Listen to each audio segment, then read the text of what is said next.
Hello everybody, this is Juan, back again with another review, and today I'm going to be reviewing Transformers Animated Bumblebee. He is deluxe class sized, so, you're getting a small sized vehicle here. He is in his nice little, how do you say, little mini car mode. Very nice.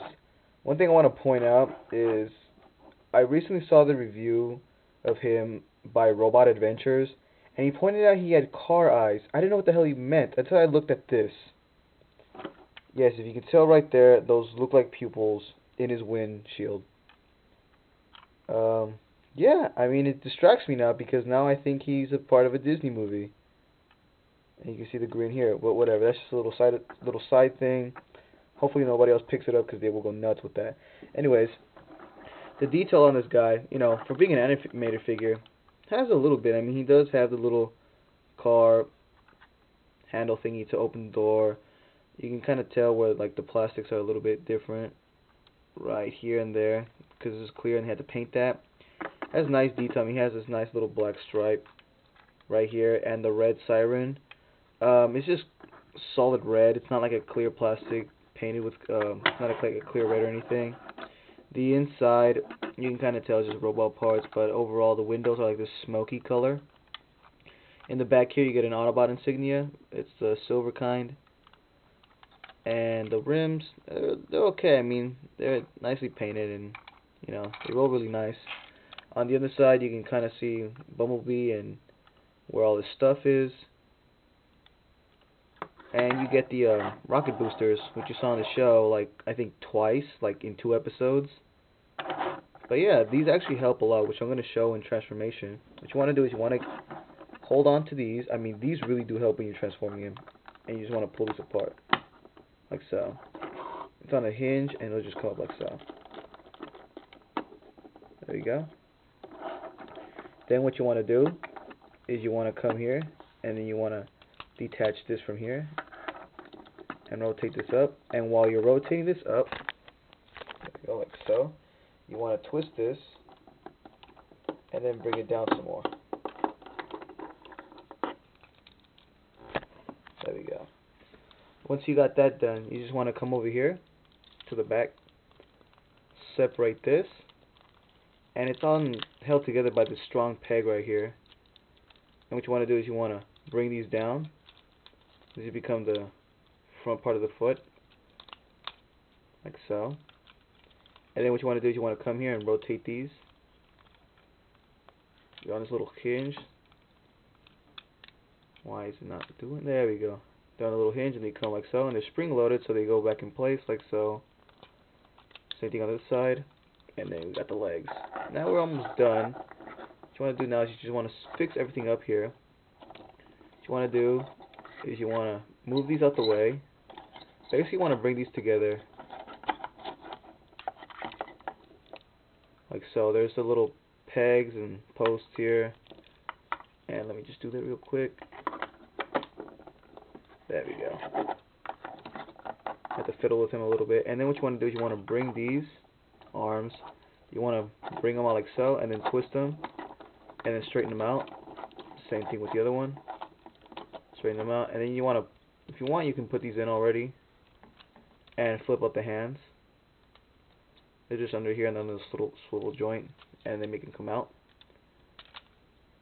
And there we got, I'll fix his head too. And there we got animated Bumblebee. It looks very nice. I mean, he has nice light piping, as I'm barely noticing right now because of the way I set up the camera, well, the lighting for the camera. And it's very nice. I mean, really, the animated line really was a good line for interpreting their characters into toy form. I mean, everything you got here, from the lines to everything. Some of this lines, like here on the arm, that was me done, that was touched up with a Gundam marker, little things like that, even on the side of the head. But really, even if you don't have those, he still looks like a great figure. His articulation is pretty good as well. I mean, he does have a ball joint up here, and he has this little swivel at the neck right here, so you can do this kind of motion. He has a hinge here, so he can basically bring his arm in like so, and he has a ball joint, so he can rotate 360 if he doesn't get caught on anything. And he has like a double elbow type of thing going on. So he has a, yeah, you got that type of motion going on there. Still, he's very articulated. He does have a waist, but it doesn't really go far because of the back here. Gets caught on this little fake hood part. He does have knees, which go pretty far, I mean, pretty good. His feet are actually articulated on a ball joint, so they can twist and they can do all this. Again, these little lines were done up with a Gundam marker, but that's just for, for aesthetics for me. I mean, really, like I mentioned, he does look good without him.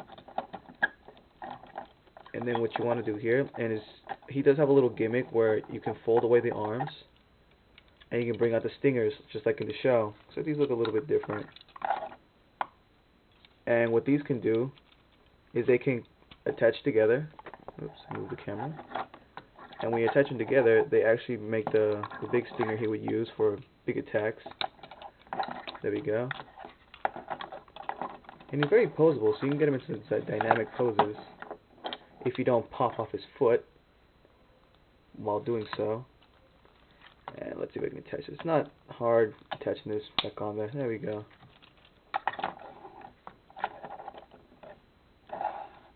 But yeah, animated Bumblebee is really good looking. I mean, even if he does have this little fake hood, I mean, because most of the hood is back here, but this front piece is just there for the transformation and things like that.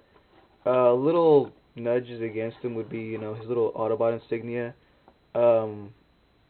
It's kind of smudged right here, so the sign is kind of worn a little, and the black around his face is kind of, kind of smudged, but still very good looking.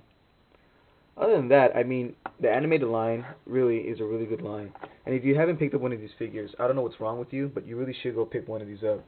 And if you don't want to get the American versions, like I mentioned in the Optimus Prime video, the Japanese did get their versions, and they come metallic colored. So basically, their Bumblebee is basically Goldbug. He has this golden sheen to him, and it looks really good. I mean, if you don't want to get this version, then opt for that one if you want to pay extra for it. But really, any figure from this mold is really good. So I highly suggest you should get one of these. So yeah, this is Juan within the review, and I'll see you guys next time.